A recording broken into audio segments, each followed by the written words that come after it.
Okay, so today we're going to review special right triangles, and then we're also going to talk about how we convert degrees to degrees, minutes, seconds. Okay, so first on special right triangles, if this is a 90-degree angle and this is 45, well then this other side must also be 45, right? So if this is 45, we also know that if these angles are congruent, then these sides are congruent. And the rule that we have learned over special right triangles is that if each of these sides is length x, then the hypotenuse will be that length x multiplied by the square root of 2.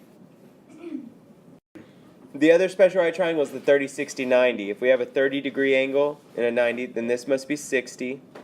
And the rule for 30, 60, 90 triangles is whatever is across from the 30, if this is length x, the hypotenuse will always be double that length. So the hypotenuse would be 2x.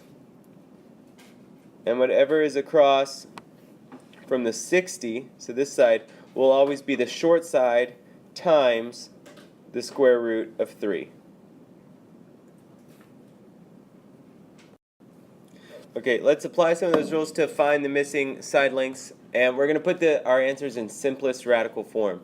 So we can't ever have a radical in our denominator. Okay, so in these examples, these are right triangles. Sorry about that. We see that we have two side lengths that are the same. So if the side lengths are the same of a 90-degree triangle, then this is a 45, 45, 90. Both of these are.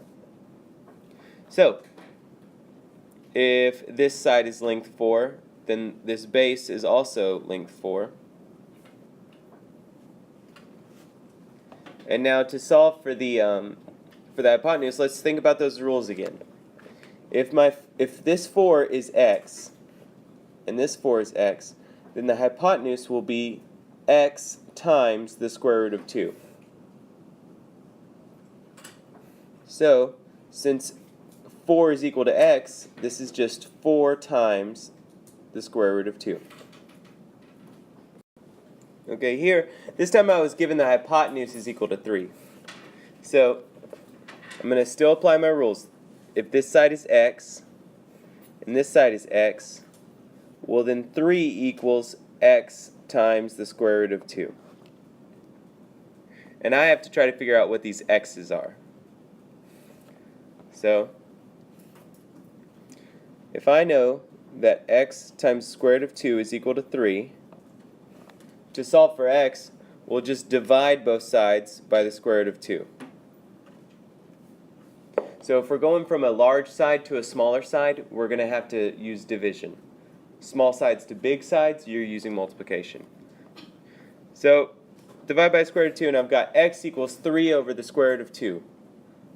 But that's not simplest radical form because I can't leave a radical in the denominator. So we multiply this by the square root of 2 over the square root of 2. The reason that we do this is because the square root of 2 over the square root of 2 is equal to 1. So it's not like we're changing anything. A lot of times we just say that we're multiplying by a clever form of 1. But how this helps us is that now our numerator reads 3 times the square root of 2, and the denominator is the square root of 2 times the square root of 2, which is what? Square root of 4, which is 2. Yeah, anytime you have a square root of a number times that same square root, the square root sign goes away and you just have whatever was underneath the radical. So now I've solved that x equals 3 root 2 over 2, so both of these sides are 3 times square root of 2 over 2.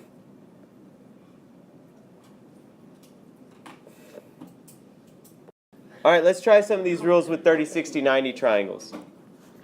Okay, so across from the 30, I have the square root of 5. So here's my 60-degree angle and my 90. So if I know that the square root of 5 is equal to my x, the hypotenuse is always double that, so 2x. So in this case, the hypotenuse would be 2 times the square root of 5 is just 2 times the square root of 5. Across from the 60 is always whatever the x is times the square root of 3.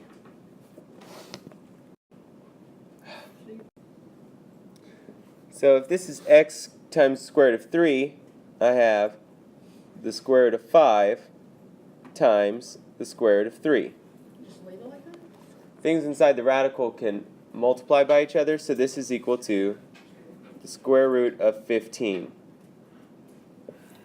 And since no perfect squares go into 15, then I can't reduce this any further. I can't simplify it any further.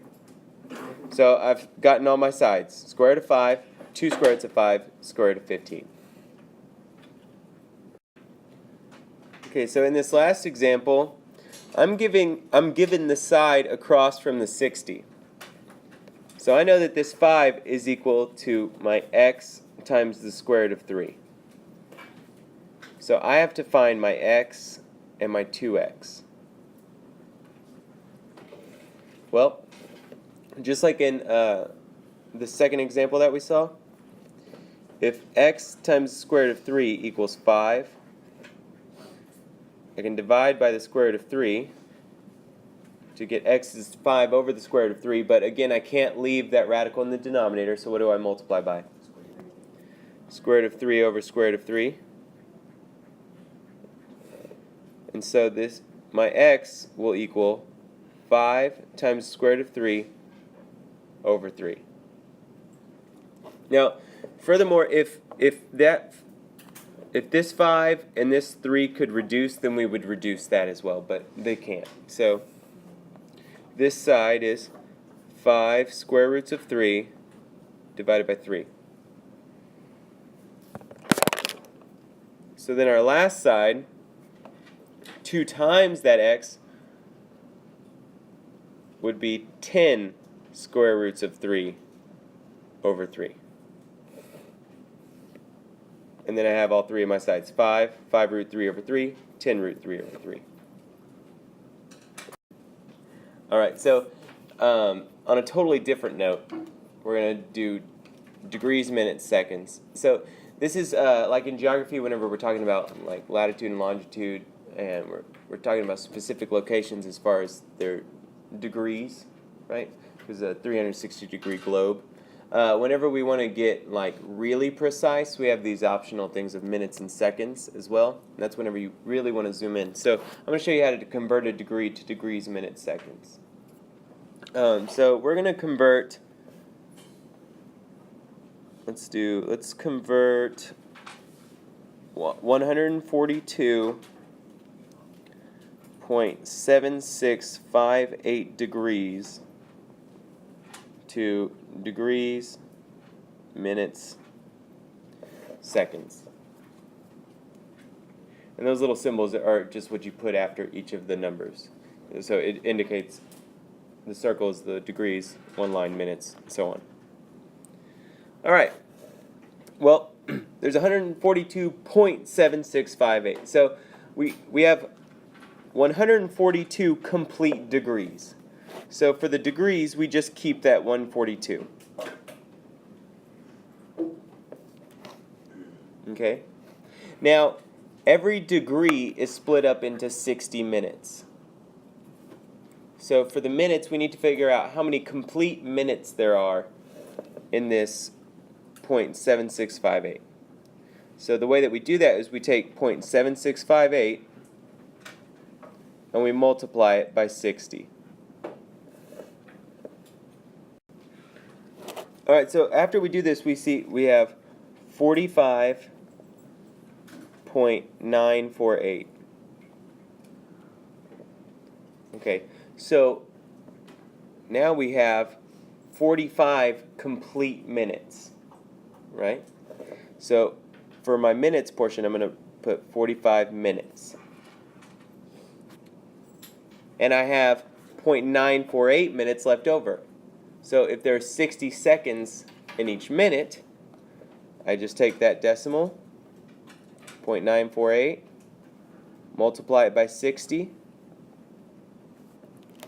and I find that there are 56.88 seconds left. So the seconds we can leave a decimal on. So there's 56.88 seconds. And now I've converted 142.7658 degrees to 142 degrees 45 minutes 56.88 seconds. Alright, now I'll give you some time to try to convert 138.175 degrees.